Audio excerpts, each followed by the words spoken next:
Hello, my darling Fumi Nation. How are you? How are we?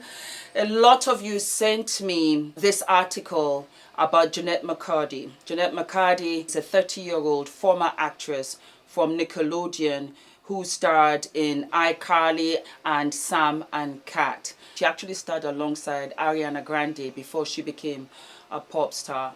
And she wrote a book. And the title of the book was called I Am Glad My Mom Died. That's a mouthful for your own child to say that about you.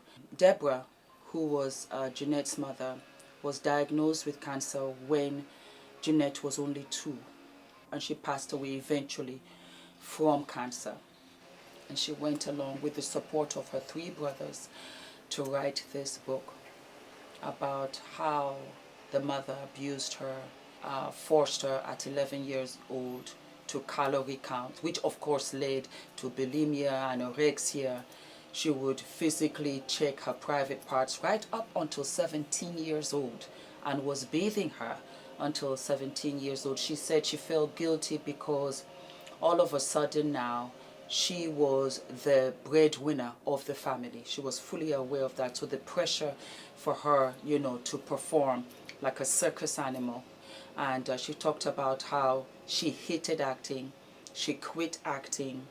Nickelodeon, when Sam and Cat wrapped up, they offered her $300,000 as parting ways money, as well as not to ever say anything about the show, things that happened behind the scenes of the show. And so this was a traumatized girl who should have been out playing with her dolls and making friends and going on all of these adventures with her school class and being invited to different parties from her schoolmates.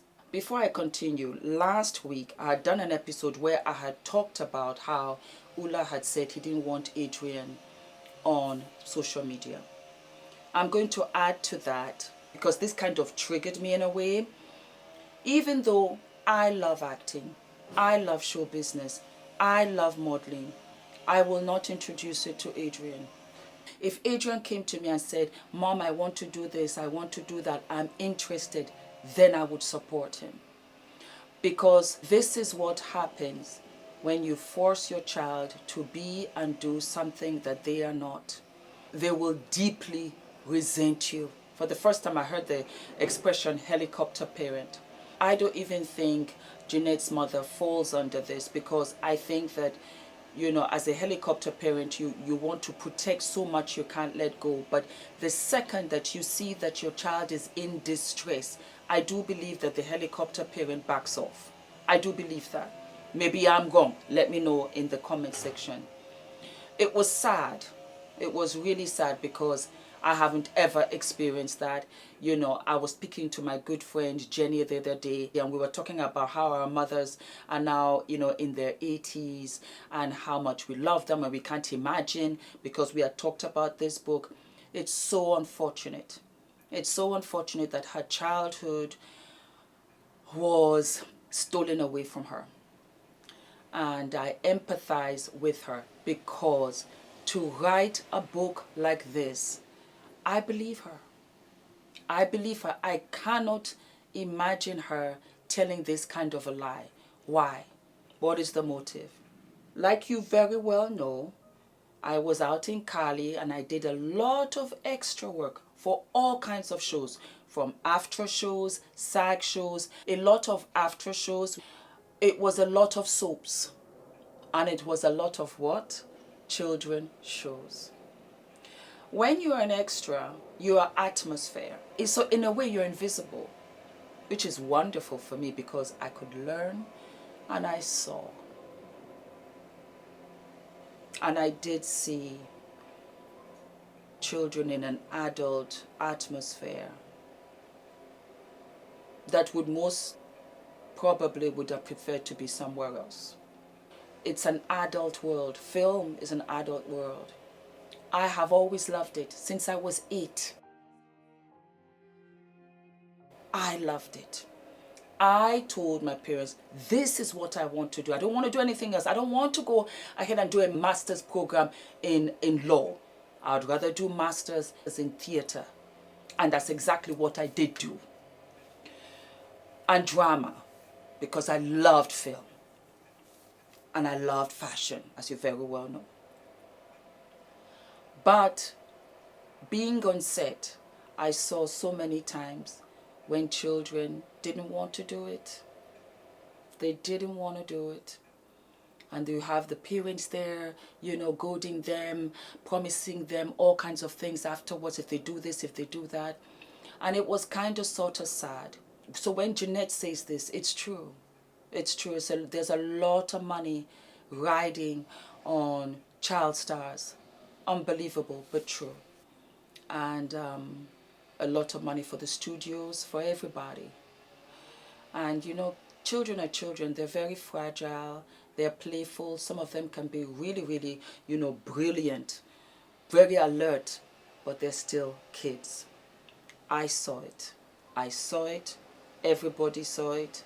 And you know, the parents were there. So it was a thing where, you know, you just back off, mind your business. But I observed. And having said that, there were also children that loved what they did. And you could tell. They knew their lines, they were on time, they loved everything about it. A lot of them were schooled on set. They had their classes on set, on the studio set, while they were filming in between. A lot of the kids were twins when they were really young. If they were really young, they were twins. They had one that would film. When the other one got tired, then the twin would replace. Even with babies, they would have a whole array of babies so that they did not exhaust them. So, you know, the studio also took care as much as they could. I just feel as if you really, really sincerely looked, it was pushed a bit. It was pushed a bit. So I'm really sorry that Jennette went through that. On the flip side, you have the mother. And I believe that the mother was living vicariously through her daughter. The daughter was living her dreams that she was not able to attain or complete. Sometimes, and I want you guys to listen, not all women are mothers. No, they're not. And sometimes they're incapable. Jennette's mother had a lot of mental issues. So that explains why they were undiagnosed, because she wouldn't go, for the diagnosis. But the family knew that she had severe mental issues, because you wouldn't treat your daughter like that. But there are mothers who resent being a parent because they felt trapped, because they did not know what it entailed to be a parent. And so there's a lot of strain between mother and child. I decided to do this because a lot of you tell me how you were not taught by your mothers. You don't have a mother, she passed away early. But there are others who have strained relationships with their mothers. And I'm almost certain a lot of those mothers resented being parents. They did not know what it entailed once they had that child. I'm saying this for a lot of young girls who are having unprotected sex. You think it's cute. You really do. The sad part of it is that you go ahead and have a child and you're not equipped to be a mother. You even resent the child for taking away your freedom. You see it all the time, especially teenage mothers. What are they equipped for? They can't even take care of themselves. How can they take care and raise another child? I will personally say, I know for a fact in my soul, I could never be the mother I am to Adrian today if I had had Adrian in my 20s. I wasn't equipped. I was too selfish. I didn't know. I would have felt that life and time is passing me by. I would have wanted to go to the party, see friends. I can admit it. Now, I can be up with Adrian all night. Doesn't faze me. Adrian is my number one priority. He got me at the best time for him. If anything, I'm so proud of the mother I am to Adrian. That I'm proud of. I'm a good mom. I'm extremely patient, extremely understanding. I have time for him all the time. When you guys see me sometimes, I don't film for a while. It's because Adrian's not well or something's going on. Everything stops. He's my number one priority. He's my boss. Adrian's my boss. I tell you. But I know that the mother I am today, I couldn't have been 20, 30 years ago. No way. No way. And so, it comes to a lot of you telling me the kind of strained relationships you have with your parents and the things that have gone on. And the only thing I can say is you have to learn to forgive. You have to forgive her. And you have to now be the mother to your children that you never had. Don't repeat the cycle.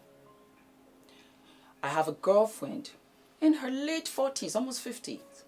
She still has this strained relationship with her mother. I don't think it will end. We talked for hours the other day. And I told her, you have to keep your distance. It's too toxic. Because you repeat the cycle again now to your children. And she has beautiful daughters. We will never know. We will never have an exact why can't they. But I do know young mothers, not all, it's a lot for them. They're not able to parent. And if they don't have the support, it's even worse. But some way, somehow, you survived because you have another destiny. God has another destiny for you. And you just have to go to therapy for sure and let it go. Forgive her because you have to let go and you need to find peace. And sometimes you find mothers in other people, like so many of you have said to me. And I think in many ways, that is why I started to do all of these, how-to videos about hygiene, about dressing up, your underpinnings and stuff. because I get it.